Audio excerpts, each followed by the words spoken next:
1. 96.7 KCAL rocks. It is your Thursday, which means let's do some sports with our guy who knows it all local-wise. It is Pep. What's going on, Pep? Guys, on this Thursday morning, I'm going to start off coming straight from the heart. You know, we all have a cross to bear. We have challenges. We have obstacles in our life.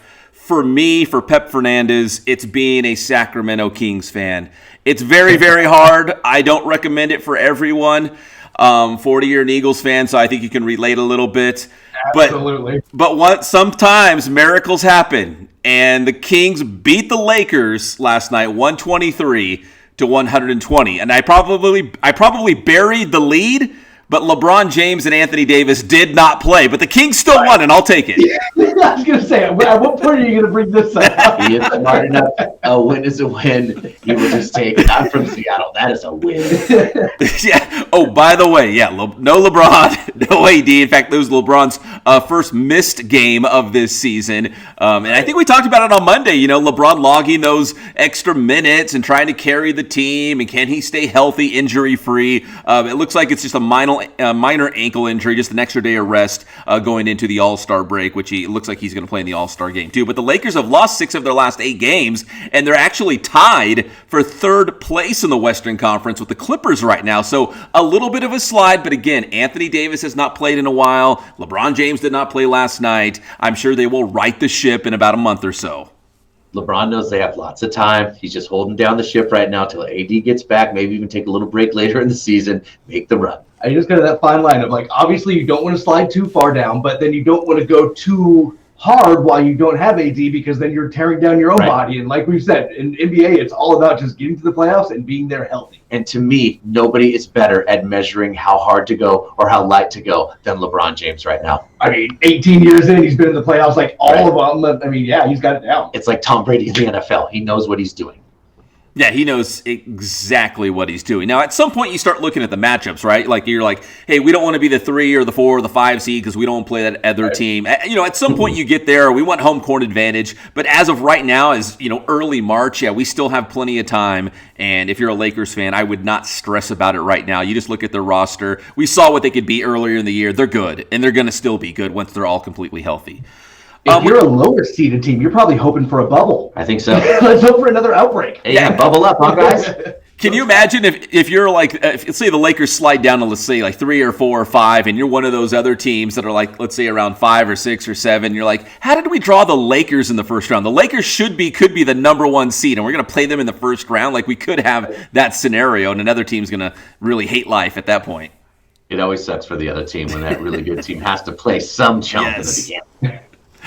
Guys, let's go to some college football here, and I think this is significant because the Pac-12 last year, remember, they started late. They had an abbreviated season. It was short. Well, the Pac-12 already rolled out their college football schedule for this upcoming fall. 12 games, 9 conference games. They are going all in, and I'm kind of surprised they made the announcement so early, but it's I think building confidence that college football will resume to some normality this fall.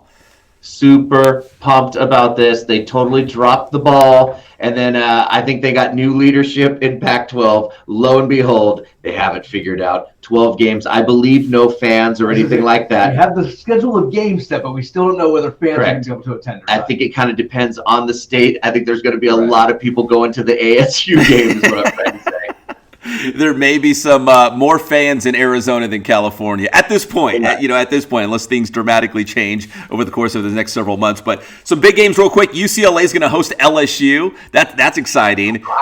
Yeah. And for USC, their non-conference games, they're going to play San Jose State, which San Jose State was actually really good last year, winning the Mountain West Conference. They got Notre Dame at home. They're going to play BYU at home. Or I'm sorry, at Notre Dame at home for BYU. So that's a pretty good non-conference schedule for USC football fans. I like those big games. LSU coming to UCLA. Yeah. Bring the Tigers out here, yeah. That's cool. Hey, no slight to Fresno State and some, Wyoming and some of those schools. I love those schools too. But listen, it's different when LSU comes to the Rose Bowl. It feels a little bit different. And realistically, you get those SEC teams. I mean, you're going to get some big name stars that come out here to play in LA. So, I mean, if you're just a fan of young, football talent, there's going to be some people on that LSU team that make it to the NFL. And it puts a lot of eyes on that game.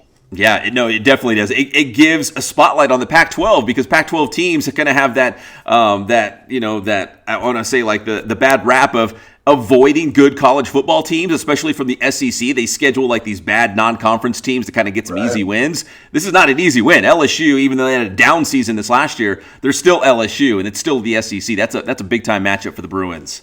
Plus, I'm not positive about this, but quickly, I believe they're trying to move the games up to help the East Coast bias too, because let's remember, they had the really late kickoffs the other 2 years ago now because of COVID, and that was a big deal because already East Coast media people were asleep, and then they had some 9 o'clock games here on the East Coast. Yep. On the West Coast, no one on the East Coast saw those games. It's tough. Yeah, what they call it, Pac-12 after dark, right? Like half the country was asleep, and we're like kicking off.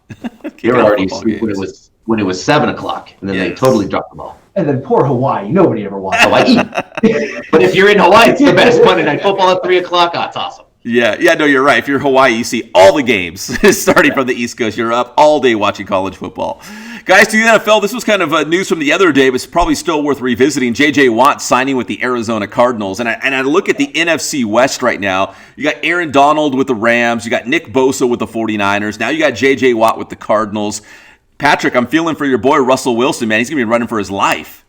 Absolutely. It is very tough. This division was already tough, and now it's gotten even tougher. You can see why one of his biggest complaints is offensive line with all of those guys in the division. And I know J.J. Watt is amazing, but, I mean, he is older. That's the only thing I got going for me is that maybe he'll hurt himself. That's not very positive, is it?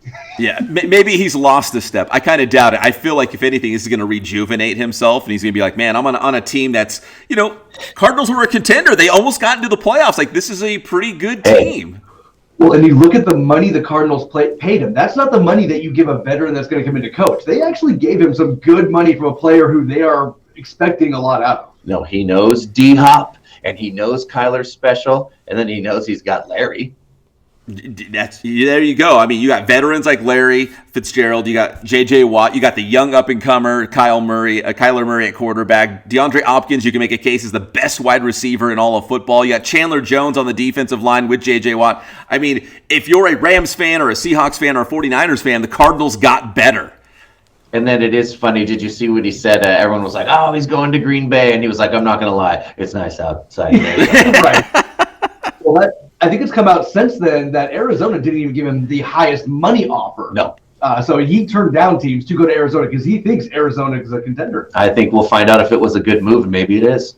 Yeah, I mean, you could say the NFC West is one of the toughest divisions in all of football, but maybe that's still his best, lifestyle choice. Get the money, maybe a easier route to get to the playoffs or Super Bowl. I don't know, but there's probably all those factors rolled into one on why J.J. Watt's now an Arizona Cardinal. He probably wanted to go watch Pac-12 football. He's like, I can't stay up late if I play on the East Coast for these Pac-12 football games. Arizona's going to let him go. Yeah, so. Hey guys, finally, quick spring training note because this kind of hits home. Major League Baseball has announced that the AAA teams from minor leagues will go to alternate sites for a month before they start their season. And for the Angels, reportedly, the Angels will send their guys to Inland Empire. So they're going to be in San Bernardino for like a month before they even start their season, just training out there at San Manuel Stadium, according to reports that we're reading now. That's cool. Nice. Right? Very cool. And then, Pep, on Monday, we'll do a little follow-up on this. There's kind of a lot happening with high school sports. I know out in Riverside County, there's a go for high school football. San Bernardino County, we're waiting to see what happens. So I think we'll know more on Monday when it comes to high school sports. Yes, a lot of schools are making it happen. A lot more schools are trying to make it happen. But high school football looks to be right around the corner in about 2 weeks. We got our guy on the pulse. He's Pep. Tell him how to get your stuff. It's Inland Sports. If you like high school football, we break it all the way down. That's Inland Sports all over social media, and we got the Inland Sports YouTube channel talking to high school football coaches. Congrats on your Big Kings win. Yes.